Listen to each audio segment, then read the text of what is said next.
news starts right now. Well, today on the news at noon, it's the third leading cause of death in infants. How you can take part in an event that honors those young lives lost to SIDS. And there are still no signs of missing local mother there, why crews have suspended their search in one area of town. Plus, a graduating class from a historic academy celebrating their 50-year reunion. Why former students say they are proud to be part of that school's history. But first, you've probably noticed the temperatures outside. Even if you're not watching the forecast, you can feel the change in the air, the cooler weather, welcomed by many here. And right now, we are keeping an eye to the sky because some folks might get a bit of rain. Yeah, we're monitoring. Don't get too excited. Coverage is still a little bit on the lower end, but we are monitoring some light rain pushing, especially through the western half of Bexar County this lunchtime hour. You can see we've got plenty of cloud cover out there right now. I want to show you the latest on Authority radar. A lot of this, again, centered across the western half of San Antonio, even a few showers trailing along and just east of the I-35 corridor west of town. This is not going to amount to very much. Again, very light in nature. A couple of hundredths of an inch to a tenth of an inch at best is what we've seen with some of this light rain as it has worked its way in from the southwest. Leon Valley seeing a little bit of that light rain as well, stretching up to the Med Center area. That's going to continue to work its way closer to 281 on the north side. Lackland Air Force Base, even just to the west of Palo Alto College there, right along the I-35 corridor in southwestern Bexar County, seeing a little bit of rain, perhaps even a few sprinkles near the Lake Hills as well as Medina Lake area. Coverage is about a 20 to 30% chance over the next hour or two, then isolated as we head into the later portions of Friday afternoon and even into this evening. High temperatures in the low 80s right now expected, still with some of that cloud cover over the next several hours. Could be a little breezy at times. Winds here at the surface out of the southeast at about 10 to 15. A few gusts upwards of 25, certainly a possibility. Heading into this weekend, a stray shower possible tomorrow and into Sunday. Temperatures still pretty seasonable. Mornings in the 60s, high temperatures in the low 80s. Enjoy that because next week temperatures do look to warm back into the upper 80s into early next week, which is warmer than the average. And again, just isolated rain chances later this afternoon through Sunday. Then we look to dry things out again into next week. We'll have another check at Authority radar plus the latest version of your Futurecast coming up a little bit later on, Steph. Thank you, Mia. Well, a missing mother of four has not been seen in nearly 2 weeks now. Investigators thought they were close to solving the case, spending days searching through a southeast Bexar County landfill for any clues in the Suzanne Simpson case. However, crews have now called off the search at the landfill. That's according to DPS Sergeant Dion Cockrell. And at one point, crews seemed certain they would find Suzanne in that landfill, saying all of the information they had gathered led them to the area. But now they say there is no evidence of Suzanne being there. Suzanne was last seen 2 Sundays ago, and there are reports of a physical altercation between her and her husband, Brad Simpson. He is facing charges of assault, family violence, and unlawful restraint, but he is not facing any charges in connection to Suzanne's disappearance at this time. It has been almost a month since 15-year-old Frankie Alexander Salinas disappeared. The Bexar County Sheriff's Office wants your help finding him. He was last seen on September 21st, leaving his home in far south Bexar County off of 1604 between Applewhite and Pleasanton Roads. So if you have seen him recently or if you know where he is, you are asked to call that number on your screen right now. That is 210-335-6000. The family of a 1-year-old who was killed by his babysitter's dogs now laying their baby boy to rest. Jariah Johnson's funeral services are scheduled for today. His family held an open visitation for their son yesterday. Well, family, friends, and even strangers showed up to pay their respects. Jariah's dad, Julian, had one request. He wanted people to remember his son for his smile, his laugh, and how he always wanted to wave hello and blow kisses. According to the Bexar County Sheriff's Office, Jariah was attacked and killed by his babysitter's dogs on October 7th. Sheriff officials say that Heather Rodriguez was supposed to be watching the baby, but instead left the child with her 13-year-old daughter. The sheriff had said that it seemed that Heather was more concerned about the dogs. You're worried about an animal? Where's the humanity in you worrying about an animal over what that animal did? Well, yesterday in a hearing, a judge ruled the 3 dogs involved should be euthanized. It is something that Julian agrees with, but Rodriguez does have 10 days to appeal that decision. Right now, Rodriguez is facing multiple charges of injury to a child and endangering a child for the injuries to Jariah and the 13-year-old. For early voting for the November election starts on Monday, and that will go through Friday, November 1st. Remember, early voting hours will be different depending on the day, so registered voters can cast their ballot at any polling place during this time period, including on the weekends. Well, when it comes to voting by mail, not everyone is eligible. To see if you are and to download that application, you can scan that QR code on your screen right now. If you are eligible and you live in Bexar County, you have until October 25th to mail in your application. Then once you get your ballot, the elections office has to receive it by Election Day. That's November 5th. Death Awareness Month, and Metro Health is working to help parents practice safe sleep practices to help lower the risk of SIDS. Metro Health says that SIDS is the third leading cause of death in infants, and most of these cases are associated with co-sleeping or sleep-related issues. I really want to make sure families promote room sharing, but not bed sharing. Well, when it comes to safe sleep, it is important to remember the ABC. So babies should be alone on their back in a crib with nothing in it. No blankets, toys, or pets. Now, something else to consider, it's a safe breastfeeding as well. There is a risk with breastfeeding because you do get all comfy and cozy with baby and tend to fall asleep sometimes. Well, Metro Health recommends that have someone make sure that you don't fall asleep or set an alarm to be safe. Well, this Sunday, Metro Health will host their 11th annual Baby Buggy Walk, and there will be a celebration of life and remembrance ceremony along with a 1-mile walk and educational vendors. This will start at 11 in the morning and will end at 3 p.m.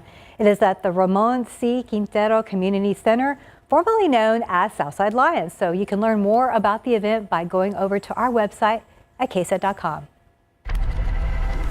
Well, the graduating class of a historic academy is getting ready to celebrate their 50-year reunion this weekend. Ursuline Academy is no longer operating here in San Antonio. The school closed back in 1992. However, the two original Ursuline Academy campuses and the mission of education lives on today. That mission started in 1851 with a group of nuns who traveled from Galveston to what is now downtown San Antonio and opened their very first school. But yeah, this is so neat. Ann Mitchell was 5 years old when she started her first grade year at Ursuline Academy. She tells us that walking through this campus, which still stands in downtown San Antonio today, brought back a lot of memories. My first grade teacher, her name was Sister Maureen, and when school first started, the principal got sick and she wasn't able to continue. And so Sister Maureen was principal and first grade teacher, so she was really busy. A group of nuns opened Ursuline Academy in San Antonio in 1851 and continued to teach girls for 110 years at that location. That was up until 1961. That was also the last year that the academy was at this historic site downtown. The campus later became the Southwest School of Arts and is now the UTSA Southwest campus. They came in a stagecoach and they made the trip all the way from Galveston to San Antonio. They arrived September 14th, 1851 at 10:30 p.m. Patty Elizondo, also an Ursuline Academy graduate, has been researching the Ursuline Sisters' mission of education. 1961, they had begun to be a little bit crowded out by the commercial development in downtown San Antonio. There was noise and there was traffic, and so they decided to move. It really pleases me that they didn't make too many changes. The nuns moved to this larger campus on Vance Jackson outside of Loop 410 and continued teaching from 1961 until 1992 when the school closed. This location eventually became Cornerstone, and it's now Somerset Academy Collegiate. Founded institutions that were attractive to other educational. Between the two locations, the nuns ran Ursuline for 141 years in San Antonio. And both Patty and Ann are proud to say they are part of that history as they get ready to celebrate their 50-year high school reunion. Ursuline was a very good school and great education. Well, they're very excited about the reunion this weekend. So on Saturday, the Ursuline class of 1974 will celebrate with a tour of the campus, which is now Somerset Academy Collegiate, then with a party. And then on Sunday, they will regroup at St. Matthew for a blessing, and then they will be treated to a complimentary brunch at Outback off of I-10. Well, the work week is winding down, and for many, that means Friday Night Lights. We are previewing our game of the week, still ahead. Local students are sharing their passion for sign language with the community by providing free classes. Why they say it's important to them to spread the word. Well, San Antonio is the fastest growing city in the U.S., according to the U.S. Census Bureau. And as more people come to the Alamo City, one group of high schoolers want to make sure it stays accessible for everyone. Our Devin Karp got to sit in on a MacArthur High School American Sign Language class to see why students are so passionate about their teaching the community. You may not expect to hear music coming from a sign language classroom. But at MacArthur High School, that's exactly what you'll get. The songs are my favorite part. They really helped me learn that it's a lot not easier than it looks. It's one of many ways students in Mr. Kitterman's ASL class get excited about learning sign language, but not as excited as they are about teaching it. Once in a while, I may, suggest something, but they get the information, what to do. They plan the lessons. They control the groups, which there's usually several, and I just watch and enjoy. Students in the ASL Honor Society are leading free sign language lessons for the next 7 weeks, every Sunday from 3 to 4 at the Brook Hollow Library, where anyone and everyone can start from square one. So it was a little difficult in the beginning, but once you got a few signs down, I thought it was really easy, and I just learned it really fast. These classes aren't just beneficial for participants, but for the students who are teaching them. I want to go into ASL, so I want to be an interpreter, so it's a great career to have, and it's also like a useful skill.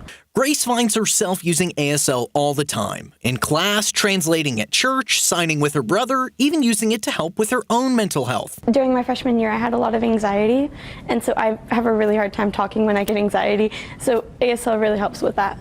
Students say learning a new language is a great way to engage with deaf culture because these students want San Antonio to stay accessible. A lot of people have misconceptions when it comes to deaf people.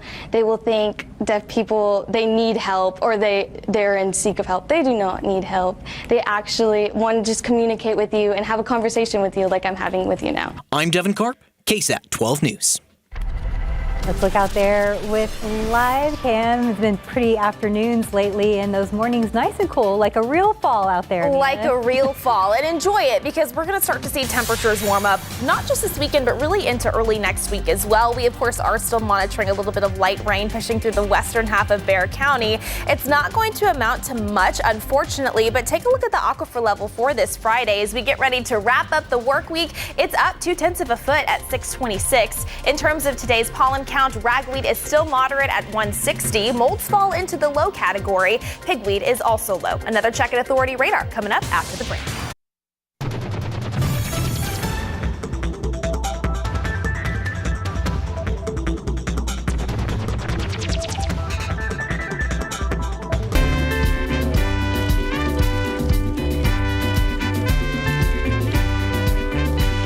In the 60s, the Altares became something very powerful for the Chicano community. Many of our Chicanos were being killed in Vietnam. For example, just Edgewood School District alone, or 55, were killed in Vietnam. And that's not even including the rest of the west side or the south side or the rest of the southwest. And so the Altares in the homes became a very powerful, very personal. My two older brothers went to Vietnam, and my cousins didn't come back. On the west side, one of the manifestations that is particularly beautiful and powerful is the conflation, if you will, of military service among Latino, mostly men in the earlier days, who die in service, in the military service, serving the U.S. I believe that conflation of military and Day of the Dead is unique to San Antonio. So basically, during the Vietnam War, the altares took on a very strong and passionate altar that was cultura at its finest.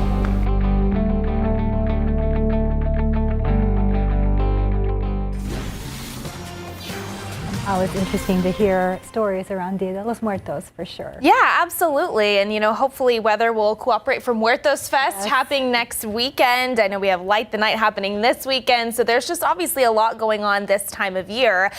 Thankfully, for a few lucky folks, we're starting to see a little bit of rain on Authority radar. And even into this weekend, we just have very, very stray chances for a shower or two Saturday and into Sunday. But overall, if you are going to step out for any weekend plans, still comfortable. Low 60s expected both tomorrow and into Sunday mornings. High temperatures in the low 80s for the most part with mostly cloudy skies. Rain chances a little bit better over the next couple of hours closer to San Antonio. As of right now, not a whole lot going on across the coastal plains east of I-35. Also not a whole lot going on across portions of the hill country, but this is where we have some of the activity right now. A little bit of an update again, especially west of the I-35 corridor in Bexar County, just to the north of downtown, even stretching closer to the Alamo Heights and the Quarry area, starting to see a little bit of light rain. A more notable downpour just to the west of I-35, north of Schertz. That's going to continue to work its way closer to the Garden Ridge area over the next 15 minutes or so. A few sprinkles possible near Bernie, stretching up into Kendall County.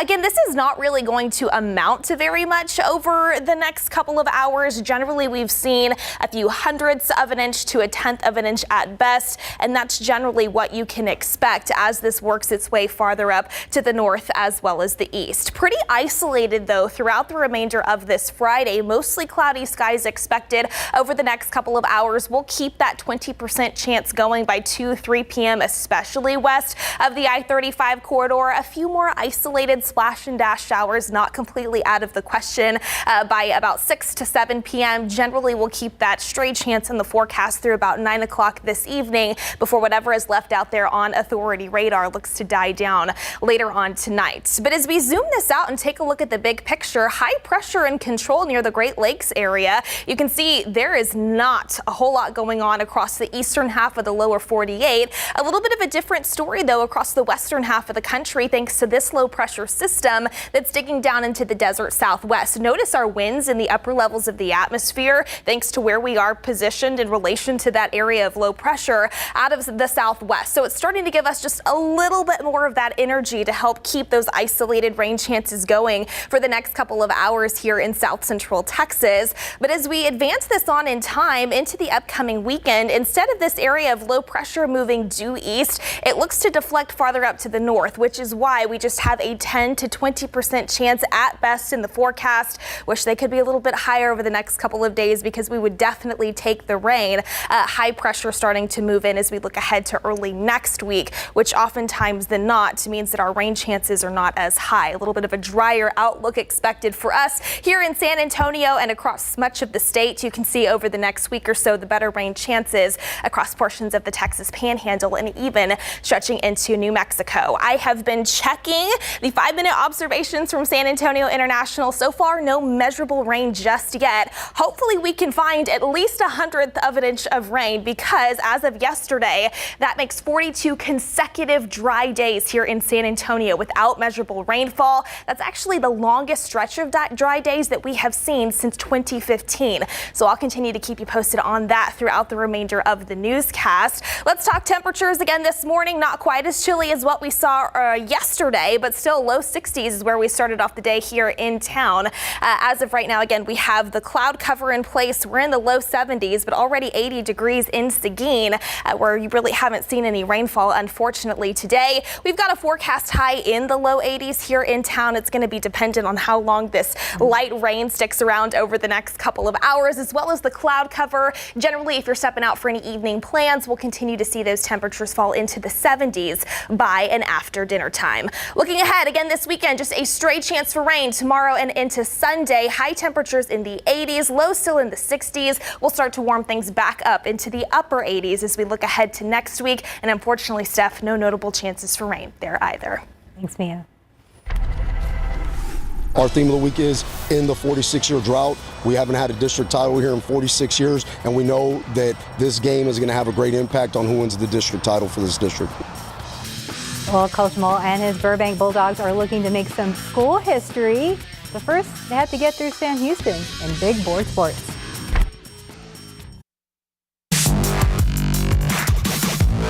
We'll get ready for more high school football tonight, including our game of the week, Burbank versus Sam Houston. So the last time the Burbank Bulldogs won a district championship in football was back in 1978.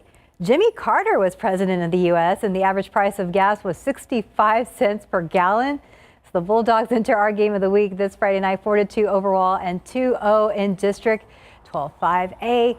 That's what we're predicted by Dave Campbell's Texas Football to win district and end that very long drought. So last week the Bulldogs beat Highlands 45-7, pushing their winning streak to 2 games in a row.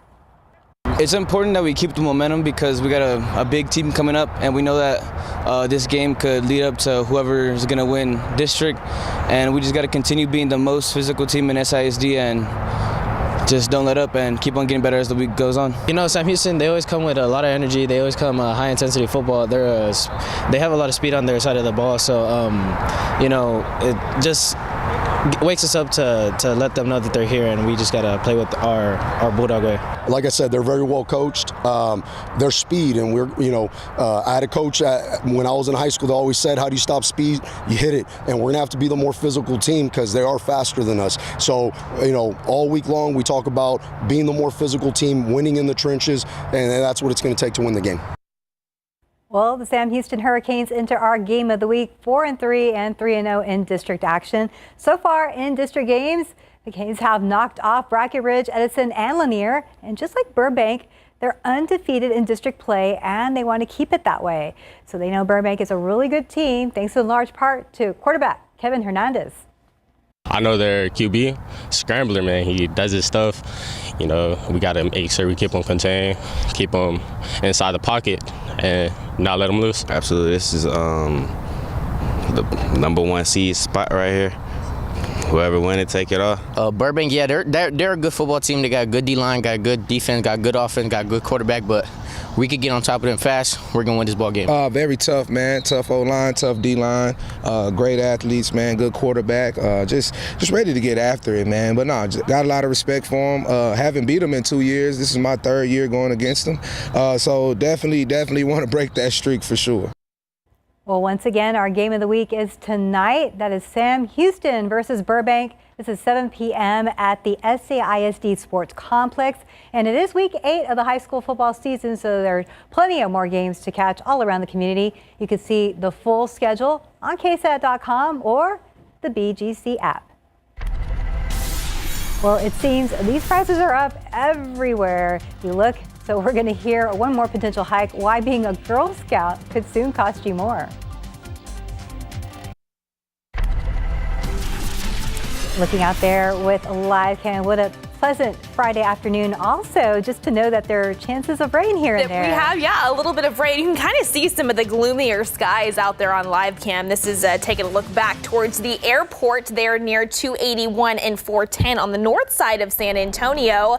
Let's get you to the latest of Authority radar. Again, generally light rain pushing across portions of Bexar County this hour. The most notable activity, a little downpour that's just crossed over the Bexar-Comal County line right near Garden Ridge. If that continues to hold together, that will work its way closer to the Highway 46 corridor out there in Comal County. But generally light rain stretching over from Hollywood Park just to the north of Windcrest. A little bit of light rain on the north side of the downtown area, Leon Valley, the Med Center, even stretching up to the rim right there at the 1604 I-10 interchange. All of this working farther up to the northeast, moving in from the southwest. Just isolated chances in store later on this afternoon and evening. A little bit of lingering cloud cover later this evening as well. And I bring that up because yesterday we did have some lingering cloud cover, but still some folks were able to spot, yes, the full moon. This is October's Hunter's Moon. Beautiful, kind of spooky out there. This one sent in from Stockdale. Another beautiful shot of the Hunter's Moon visible from the south side. And of course, we have one more opportunity generally to spot the comet that we've been talking about over the past several evenings. So again, if you want to test your luck later on this evening, about 40 minutes after sunset. So close to 7:40, look just above the western horizon, find Venus, which is that bright star, and look just off to the right of it. So if you do happen to catch any photos in between some of the passing cloud cover, be sure to upload them to KSAT Connect. We would love to see them. We'll have another check at that forecast and authority radar coming up a little bit later in the newscast. Thank you, Mia. Well, a new study shows a 40% higher risk of breast cancer for women using IUDs, about 14 cases for every 10,000 women. Now, researchers stress that the overall risk remains low. However, it does support earlier research linking hormonal birth control usage with an increased risk of breast cancer. The U.S. Centers for Disease Control and Prevention say that more than 10% of women aged 15 to 49 in the U.S. currently use an IUD or other form of long-acting reversible contraception. Now, physicians and advocates say the study is not a cause for panic, but they do recommend that women consult with their doctors to weigh potential risks and benefits. Well, early estimates indicate that Hurricane Milton could be one of the top 10 costliest storms in U.S. history. The research firm CoreLogic estimates that damages as high as $34 billion. The bulk of the losses are from wind damage due to the unusual nature of the storm. Now, as far as water and storm surge, uninsured flood damage is estimated to be about $4 to $6 billion. These estimates do not include extensive damages from at least 9 deadly tornadoes that ripped across Florida before Milton made landfall. And the numbers are far less than the estimated $47.5 billion in damages from Hurricane Helene.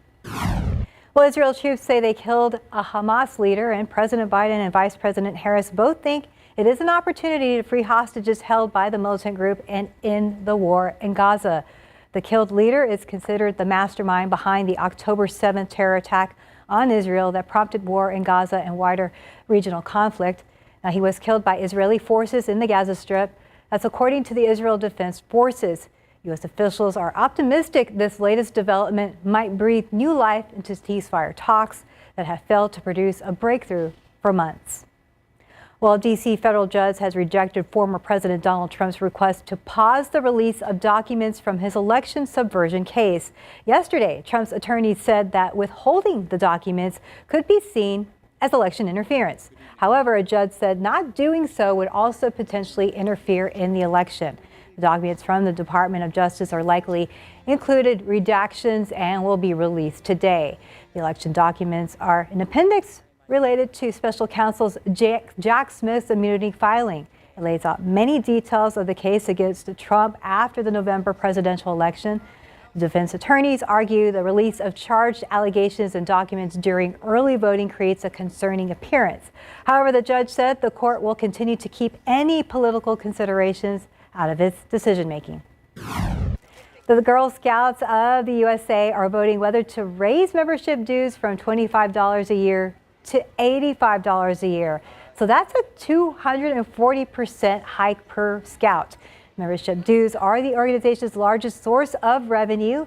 Back in 2023, they generated about $38 million from nearly 2 million members. However, the Girl Scouts have faced cash flow issues stemming from the pandemic, inflation, and also changing consumer behaviors. Some members believe the hike is out of reach for many families. A Girl Scout spokesperson says the organization would continue to provide financial aid to any girl who needs it. Well, a change in Halloween trends. Why there may be less chocolate to steal from your kids' trick-or-treat bags this Halloween.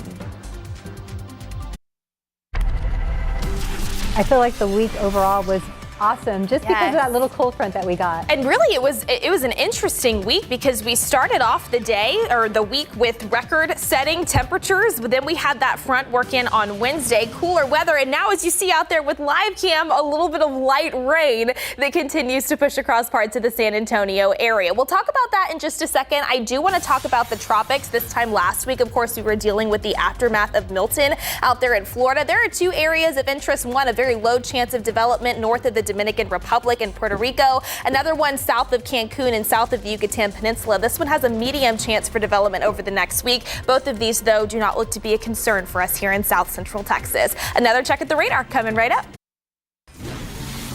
Well, you might see less chocolate this Halloween. Experts are saying that's because high cocoa prices are driving consumers to purchase more gummy and fruity treats. So an analyst at market research firm told the Washington Post that while chocolate still dominates, more teens and middle-aged adults are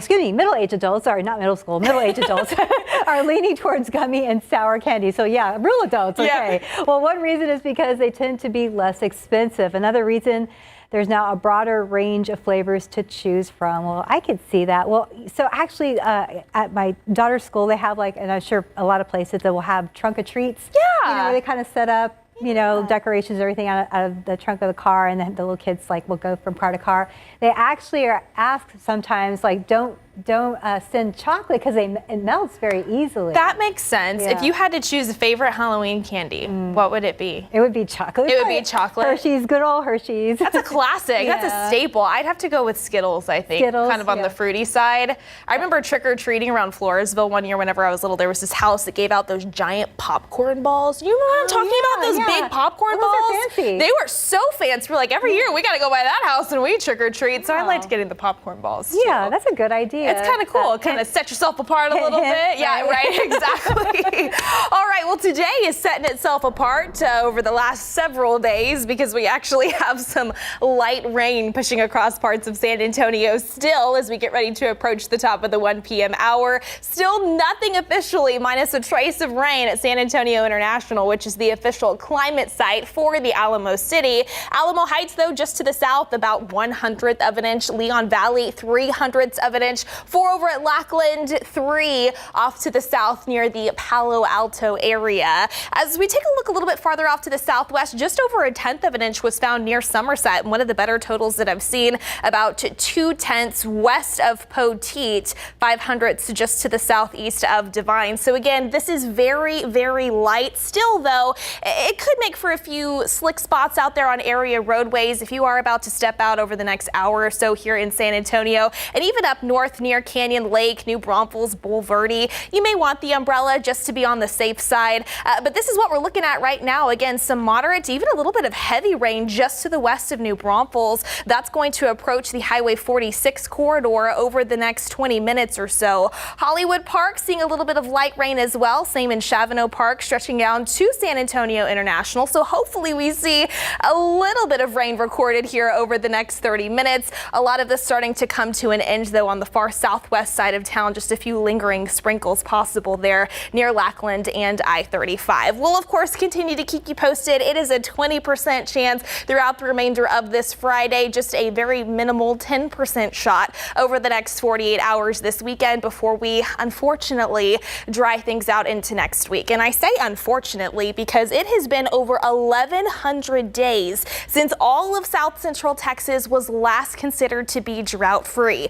The last time we were drought-free across our viewing area was back in early September of 2021. And because of the lack of rainfall that we've seen over the past several days since early September here, not just in San Antonio, but across a good chunk of South Central Texas, the drought continues to rapidly worsen. This was the latest drought monitor update. If you missed it, that was released yesterday. Severe drought has now been expanded south and east of I-35. We have moderate drought in place now, this tan color across the coastal plains, south of the I-10 corridor, north of the I-10 corridor. And then unfortunately, this extreme drought has now stretched into far northwestern Bexar County and even into parts of Kendall and western Comal County as well. By the way, over 55% of the entire state of Texas is currently classified as in drought. So again, hopefully we continue to see a little bit more of a pattern change as we look ahead to late October and even into November. But for now, temperatures in the 70s for the most part. We've got a forecast high in the upper 70s and low 80s later on this afternoon. Temperatures falling through the 70s if you're stepping out for any Friday evening plans or Friday night football games. 80s this weekend, warming things up and drying things out into next week.